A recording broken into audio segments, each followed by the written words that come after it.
আশা কৰোঁ আপোনালোক ভালে আছে। মই আজি বুটৰ ভুনা ৰেচিপি এটা আপোনাৰ লগত শ্বেয়াৰ কৰি আছোঁ। বুটৰ ভুনা খুব কম সময়তে বনাব পাৰি আৰু বনোৱাটো খুবেই ইজি হয়। ইয়াত মই 1 বাটি বুট গোটেই ৰাতি পানীত তিয়াই থৈছিলোঁ। তাৰ পিছদিনাখন কুকাৰত মই ভালদৰে সিজাই লৈছোঁ। এতিয়া তেল গৰম দি দিছোঁ।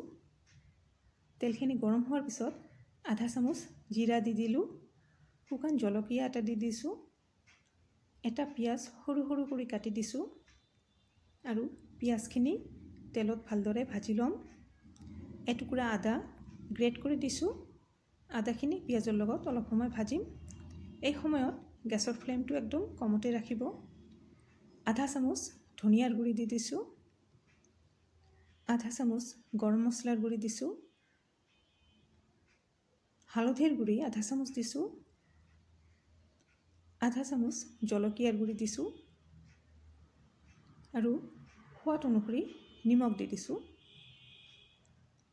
এতিয়া লো ফ্লেমত মছলাখিনি অলপ সময় ভাজিম।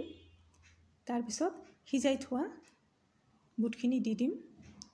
বুটখিনি দিয়াৰ পিছত মছলাৰ লগত অলপ সময় ভাজিম। কেঁচা জলকীয়াও 2টা দি দিলোঁ। বুটত যদি আলু দিব বিচাৰে তেনেহ'লে এটা আলু বইল কৰি লৈ মছলাৰ লগত প্ৰথমে ভুনি ল'ব অলপ পানী দি। তাৰপিছত বুটখিনি দি বুটখিনিও ভালদৰে ভুনি ল'ব। এতিয়া বুটখিনি মোৰ হৈ আহিছে।